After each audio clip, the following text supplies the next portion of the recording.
There's nothing magical at all about getting 1 million Spotify streams. But with that said, when you have 1 million Spotify streams, you have an audience. And when you have an audience, it is much more fun to make music because people are listening to it. And then it's also much more feasible to make an income from your music. It's not going to be just from those 1 million Spotify streams. That's only like $3,000, but it will hopefully let you build deeper relationships down the road.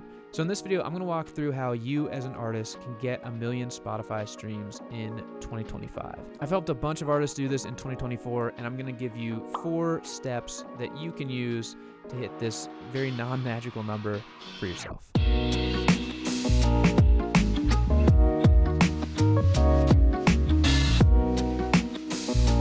Okay, so here's the context. I'm going to give you a specific plan for this video. Obviously, this is not going to work for every artist and every genre of music, but it is a way to get 1 million Spotify streams, so you can adjust it to your own needs. Now, with that said, step 1 of the plan is to release 10 songs this year. If you can release 10 songs this year, you will be much more likely to hit 1 million Spotify streams than if you release no music this year. And if you release 3 songs this year, you would need 333,000 streams on each song to reach 1 million streams. If you release 10 songs in a year, you only need 100,000 streams on each song to make that happen for your music this year. So volume does matter. Just the number of releases you have out there in the world makes it a lot easier to rack up the total cumulative stream count. Now, in my experience, the easiest way to release a high volume of music is to batch produce it.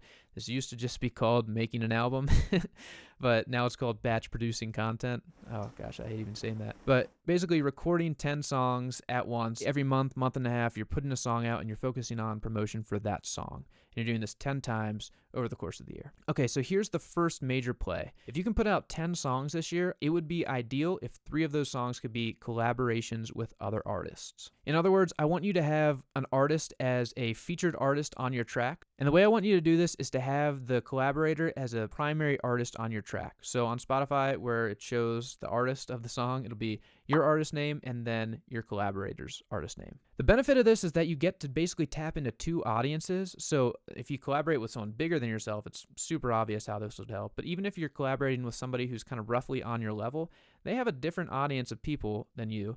If they post things on social about the music, a different group of people will see it. It'll get in a different group of people's algorithm, release radar, and those things on Spotify. It's basically a super straightforward way to double the size of your audience when you release a song and to just put your music in front of new people. So 10 songs, 3 of them are collaborations done this way. It might feel a little bit weird, but you can even pay artists that you like to feature on a track. At the very least, just make music with your friends and put it out, putting both of your names on it. Now, every time you release a song, I want you to do 3 things. Number 1, I want you to pitch it to playlists. I'm talking about both Spotify editorial playlists and third-party curators. As long as you submit your music to be released several weeks in the future, you'll be able to pitch it on Spotify on your upcoming tab to Spotify's editors, and that'll let you at least be in consideration for editorials. If you're releasing 10 songs, probably shouldn't expect to get on 10 editorial playlists or more, especially if you're a new artist, but there's a solid chance that if you make good music, that you could get onto 1 editorial playlist, or that a few songs get editorial placements. So do that for every release because it is something that can definitely spike your streams,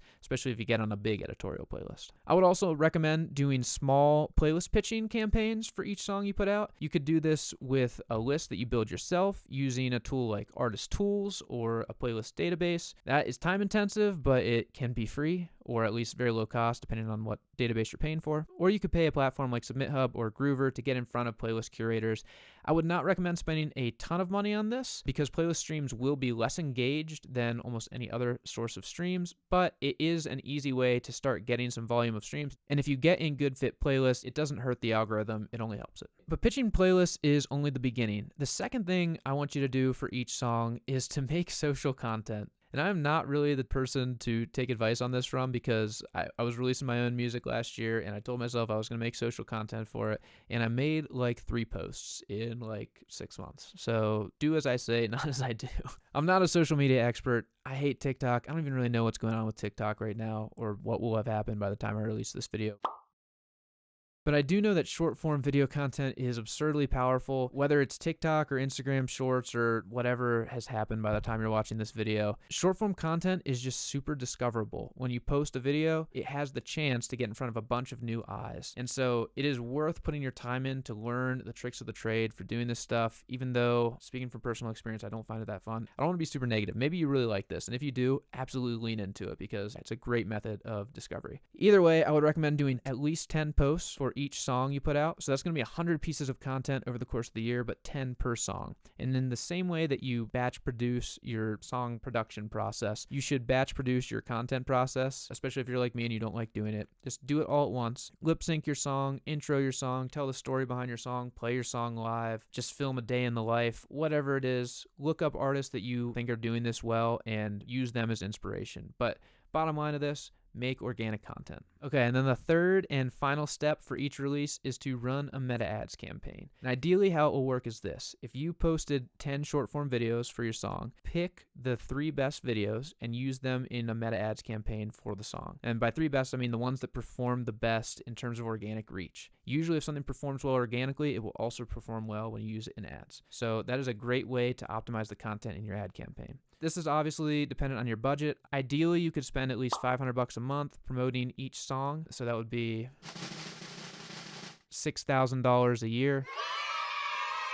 I know that's a lot for a lot of people, so if you don't have that, ease off of that and lean more into organic content and maybe doing your own playlist pitching. But if you do have the meta ads budget, it's a super effective way to amplify the reach of your music. And obviously I have videos on this channel walking through how to set up a meta ads campaign step by step, so hopefully those are helpful if you do have the budget for this. And the way I would structure this is I would allocate most of my budget toward promoting my new song every month, but I would lean into whatever the winning song was. So the first song, you'd put all $500 of your meta ads budget toward that song. In month 2, I would probably keep $100 toward that first song and put $400 toward the new song. And then whichever those first 2 songs perform the best, in month 3, I would put $100 toward that and $400 toward my new song, and so on. And so I'm always going to be putting some spend toward whichever song has performed the best, but I'm also going to be trying the new songs. And over time, if you find a song that is really just killing it, I would push the rest of my meta ad budget into that song. So you want to double down on what's working, and you want to not spend money on the stuff that isn't working quite as well.